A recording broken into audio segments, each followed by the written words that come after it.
So I've been using this sort of light bar to illuminate this bench, but right now it's kind of just held on by tape right now. And then that happens. So I'm gonna fix it. The idea is, take this light, tuck it up back underneath there. This is how the cabinet looks. And so then I want to have the light back here.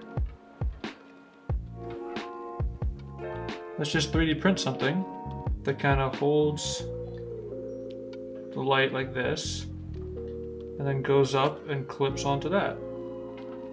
This was the first design that I came up with. So as you can see, this part gets held in here, and then this part right here is what clips around this right here.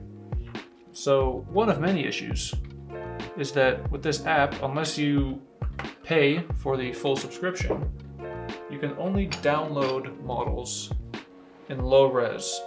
So you download it with all these nice angles, which means this just doesn't fit on. So now we're using this. Second thing to change is the model itself. You can see that in general the idea is the same. I adjusted the clip here. This one was way too fat, so this is not gonna bend at all. This, I was hoping you'll actually be able to clip it over the bracket. That was the idea anyways. This is the result of actually attempting that. Now, it's broken for a couple reasons. One being because the clip didn't work, but the other being because what I neglected to include in the first two designs, where the power plugs in, is on the side here. So if you have a design that covers that up, the light's not going to work.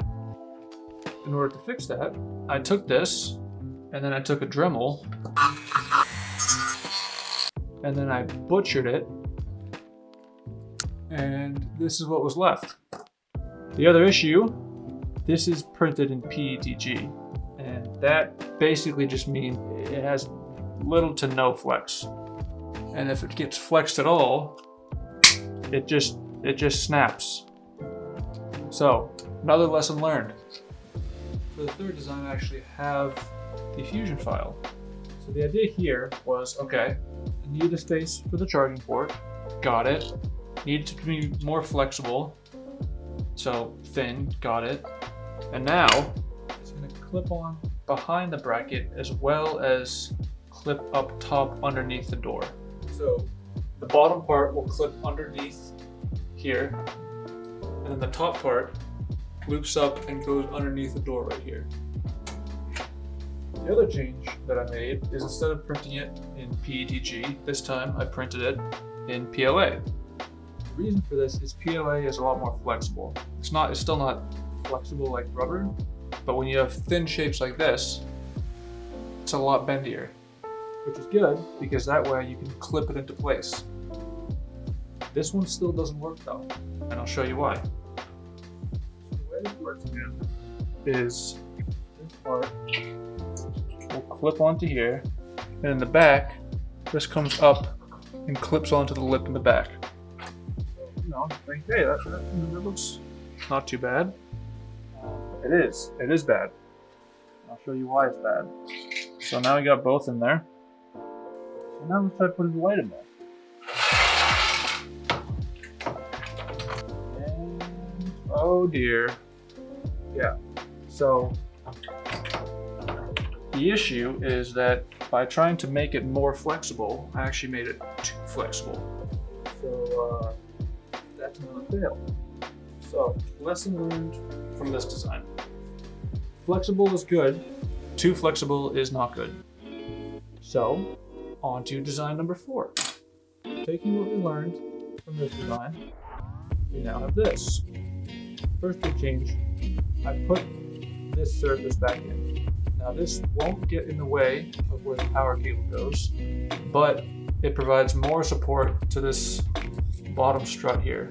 Second, instead of having the bracket go all the way around, I'm just gonna have the clip part be here. Third, this piece here, where there was a lot of flex earlier, I basically added one big giant fillet to that. So now there's more material there, it's gonna be stronger, it's not gonna flex as easily. All right, plot off the printer, iteration number 4. So, put on. It's almost as good as it can get. All right, moment of truth.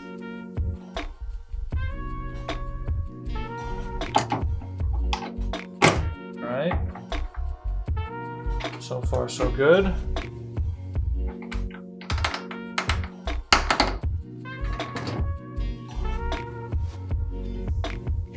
Okay, and so then we plug it in. So we went from this to this mess. This one I honestly thought was going to work.